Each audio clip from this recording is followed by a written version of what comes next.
They say every hotel room has a story. But room 217 at the old Hillcrest Hotel, it had a guest who never checked out. My name is Daniel. 2 months ago, I was hired as the night receptionist at the Hillcrest, a crumbling, century-old building on the edge of a quiet town. It wasn't a glamorous job, but I really needed the work. The hotel rarely had guests, maybe just one or two a week. Most nights, it was just me, the humming fluorescent lights, and the constant ticking of the wall clock echoing through the massive, empty lobby. The manager, Mr. Howard, was an aging man with tired, weary eyes. On my very first day, he gave me one single unsettling warning. He leaned in close and said quietly, "If anyone asks for room 217, tell them it's under renovation." "No one stays there, ever," I let out an awkward laugh, assuming it was just one of those silly ghost stories old hotels like to keep alive for a bit of attention. But I would soon find out. It wasn't just a story. It was my first night working alone. Around midnight, the rain outside was relentless, slamming against the tall lobby windows like it wanted to break in. I was half asleep, slumped over the reception desk, when I heard the sharp, sudden ring of the bell. Ding, ding. I looked up, and I froze. A tall man stood right in front of me, completely drenched in rain. His brown trench coat clung to his skeletal frame, and water dripped in a steady, rhythmic pattern onto the floor. His skin was unnaturally pale, almost translucent, and his eyes, they didn't blink, not once. "Good evening," he said. His voice was flat, hollow, like it was coming from a great distance.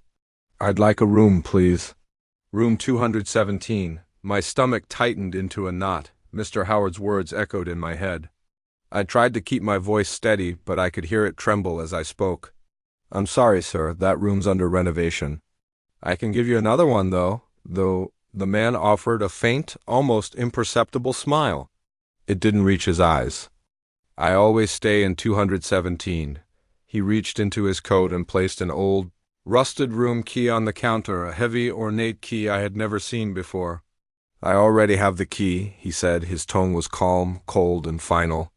Before I could say another word, he turned and walked toward the grand staircase. His wet shoes left dark, muddy footprints on the polished floor, but as he disappeared up the stairs, the footprints faded behind him, vanishing into nothing.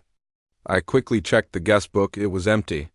I spun around to look at the CCTV monitor, and I watched as the door to room 217 opened by itself.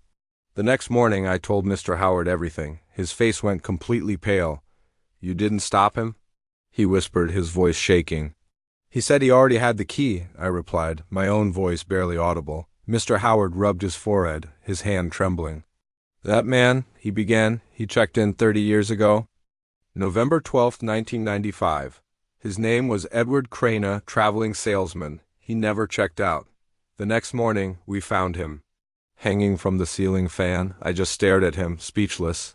"So, he died in that room?" Howard nodded slowly, avoiding my gaze. "And ever since then, people see him. Always the same clothes, always the same key, always asking for the same room. We sealed 217 years ago. He led me upstairs. The long hallway was eerily silent, except for the loud creak of the old floorboards under our feet. But when we reached the end of the hall, the door to room 217 was slightly ajar. A cold, heavy air seeped out from the crack. Inside, the bed was neatly made, completely untouched. The thick, cloying smell of stale smoke hung in the air. And there, on the knitstand, lay a faded guest card. Name, Edward Crane. Check-in date, November 12th, 1995. Check-out date, blank. I couldn't sleep at all that day. The man's face was burned into my memory, his blank, unblinking stare, his hollow, monotone voice. When I came back to work that evening, Mr. Howard just told me to ignore anything strange and, whatever I did, to just keep the lobby lights on. Around 1:30 in the morning, the front door swung open by itself with a loud groan. Ding, ding. The bell rang again, but there was no one there. Then the old intercom system on the desk crackled to life. A faint, raspy whisper came through. "Room service, room 217. My blood ran cold. I snatched up the phone receiver. "Who is this?" I demanded. The same calm, hollow voice replied from the other end of the line. "You forgot my breakfast." "Daniel." I dropped the receiver. It clattered against the desk. How did he know my name? Just then, the lights began to flicker violently. From directly above me, the ceiling started to creak slow, heavy footsteps pacing back and forth in room 217. Then came a dragging sound, like a heavy wooden chair being scraped across the floor, and then a loud, sickening thud. Every instinct in my body screamed at me to stay put, to hide under the desk and wait for morning. But something deeper, a morbid mix of curiosity, raw fear, and maybe even a touch of madness pushed me to my feet and towards the stairs. The hallway was freezing. My breath formed white clouds in the air. The door to room 217 stood wide open. Inside, the room looked like it had been abandoned for decades. Dust was thick on every surface, except for a single wooden chair placed directly in the center of the room. A frayed rope hung from the ceiling fan above it, swaying gently in a non-existent breeze. Then the lights flickered again, and in that split second of darkness, I saw him. Edward Crane stood in the far corner of the room, his head tilted at an unnatural, impossible angle. His neck was twisted, and his eyes were wide, black, and completely dead. "You finally came to check me out," he whispered. I stumbled backwards, slammed the door shut, and ran. I didn't stop until I reached the lobby, my heart pounding in my chest. But when I looked up at the CCTV monitor, I froze in pure terror. The screen showed me standing inside room 217, staring directly into the camera. The next morning, the first words out of my mouth to Mr. Howard were, "I quit." He begged me to stay, just one more night, promising me double pay, triple pay, anything. Against my better judgment, I agreed. That night, I locked every door, every window. I turned on every single light in the hotel, bathing the entire ground floor in a bright, sterile glow. At exactly 2 o'clock, the power went out. The entire hotel was plunged into pitch blackness. A moment later, the emergency red lights flickered on, bathing everything in a horrific, blood-like glow. And that's when I saw them, a fresh trail of wet footprints, leading from the base of the staircase across the lobby right to the reception counter. They stopped directly in front of me.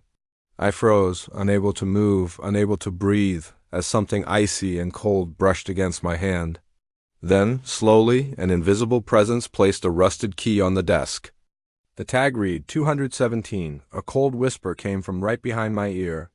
"Check me out, Daniel." It's been 30 years, I spun around, and no one was there. At that exact moment, the main lights flickered back on. The footprints were gone, but the key remained. The next morning, police cars filled the parking lot. Mr. Howard had been found dead in his office.